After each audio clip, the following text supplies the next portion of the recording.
Hello friends, welcome to Savitri's cooking YouTube channel. ಇವತ್ತು ನಾನು ನಿಮ್ಗೆ ಹೇಳ್ಕೊಡಕ್ ಹೊರಟಿರೋದು ಪಾಲಕ್ ಸೊಪ್ಪಿನ ಹಪ್ಪಳ.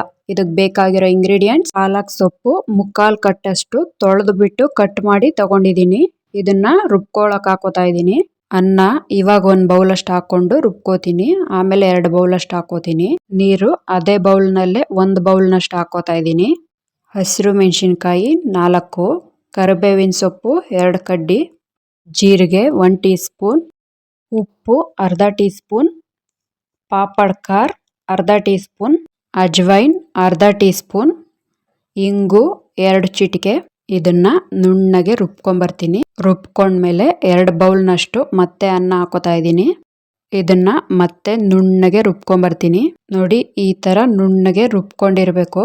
ಮತ್ತೊಂದು ಬೌಲ್ನಲ್ಲಿ ಅಕ್ಕಿ ಹಿಟ್ಟು ಅರ್ಧ ಕಪ್ನಷ್ಟು ಹಾಕೋತಾ ಇದ್ದೀನಿ. ನೀರು 1/4 ಕಪ್ನಷ್ಟು ಹಾಕೊಂಡು ಚೆನ್ನಾಗಿ ಮಿಕ್ಸ್ ಮಾಡ್ಕೋತಾ ಇದ್ದೀನಿ. ನೀವು ಅಕ್ಕಿ ಹಿಟ್ಟನ್ನ ಚೆನ್ನಾಗಿ ತೊಳೆದು ನೆರಳಿನಲ್ಲಿ ಒಣಗಿಸಿರೋ ಅಂಥದ್ದೇ ತಗೋಬೇಕು. ನೀವು ಈ ಥರ ಅಕ್ಕಿ ಹಿಟ್ಟು ತಗೊಂಡ್ರೆ ಹಪ್ಪಳ, ಸಂಡಿಗೆ, ಚಕ್ಲಿ ಯಾವುದೇ ಮಾಡಲಿ ತುಂಬ ಚೆನ್ನಾಗಿ ಬರುತ್ತೆ. ಇದೇ ಅಕ್ಕಿ ಹಿಟ್ಟಿಗೆ ಸ್ವಲ್ಪ ರುಬ್ಬಿರೋ ಅಂಥ ಪಾಲಕ್ ಪೇಸ್ಟ್ ಸೇರಿಸ್ಕೊತಾ ಇದ್ದೀನಿ. ಸ್ವಲ್ಪನೂ ಗಂಟಿಲ್ದಂಗೆ ಚೆನ್ನಾಗಿ ಮಿಕ್ಸ್ ಮಾಡಿಕೊಂಡು ಇದನ್ನು ಪಕ್ಕಕ್ಕೆ ಎತ್ತಿಡ್ತೀನಿ. ಒಂದು ದಪ್ಪ ತಳದ ಪಾತ್ರೆ ಇಟ್ಕೊಂಡು ರುಬ್ಬಿರೋಂಥ ಪೇಸ್ಟು ಮತ್ತು ಮಿಕ್ಸ್ ಮಾಡ್ಕೊಂಡಿರೋಂಥ ಅಕ್ಕಿ ಹಿಟ್ಟು ಸೇರಿಸ್ಕೊತಾ ಇದ್ದೀನಿ. ಮೀಡಿಯಂ ಉರಿ ಇಟ್ಕೊಂಡು ಇದು ಕುದಿಯೋದಕ್ಕೆ ಸ್ಟಾರ್ಟ್ ಆಗೋವರೆಗೂ ತಿರುಗಿಸ್ತಾನೆ ಇರಬೇಕು. ಕುದಿಯೋದಕ್ಕೆ ಸ್ಟಾರ್ಟ್ ಆದಮೇಲೆ ಕಡಿಮೆ ಉರಿ ಮಾಡ್ಕೊಳ್ಳಿ. ಎಣ್ಣೆ 1 ಟೇಬಲ್ ಸ್ಪೂನ್. ಚೆನ್ನಾಗಿ 2 ನಿಮಿಷ ತಿರುಗಿಸ್ಕೋಬೇಕು. ಒಂದು ಪ್ಲೇಟ್ ಮುಚ್ಚಿ ಮಧ್ಯ 10 ನಿಮಿಷಕ್ಕೊಂದ್ಸರಿ ತಿರುಗಿಸ್ಕೊತಾ 20 ನಿಮಿಷ ಬೇಯಿಸ್ಕೋಬೇಕು. ಬೆಂದಿರೋದು ಗೊತ್ತಾಗಬೇಕು ಅಂದರೆ ನೋಡಿ, ಈ ಥರ ಪಾತ್ರೆ ಬಿಡ್ತಾ ಬರಬೇಕು. ಆಗಿದೆ ಇದು. ಗ್ಯಾಸ್ ಆಫ್ ಮಾಡಿ ತಣ್ಣಗಾಗೋದಕ್ಕೆ ಪಕ್ಕಕ್ಕೆ ಎತ್ತಿಡ್ತೀನಿ. ಕೈ ತೇವ ಮಾಡಿಕೊಂಡು ಒಂದು ಪ್ಲಾಸ್ಟಿಕ್ ಶೀಟ್ ಮೇಲೆ ಈ ಥರ ಸವರ್ಕೋಬೇಕು. 1 ಟೇಬಲ್ ಸ್ಪೂನ್ನಷ್ಟು ಹಿಟ್ಟು ತಗೊಂಡು ನೋಡಿ ಈ ಥರ ಸ್ಪ್ರೆಡ್ ಮಾಡ್ಕೋಬೇಕು. ನೀವು ಸ್ಪೂನಲ್ಲಾದರೂ ಮಾಡ್ಕೋಬೋದು ಅಥವಾ ಕೈಯಲ್ಲಾದರೂ ಮಾಡ್ಕೋಬೋದು. ತೀರಾ ತೆಳ್ಳಗೂ ಹಾಕಬಾರ್ದು, ಸ್ವಲ್ಪ ದಪ್ಪನೇ ಹಾಕೊಳ್ಳಿ. ಒಣಗಿದ ಮೇಲೆ ತೆಳ್ಳಗಾಗುತ್ತೆ ಅದೇನೆ.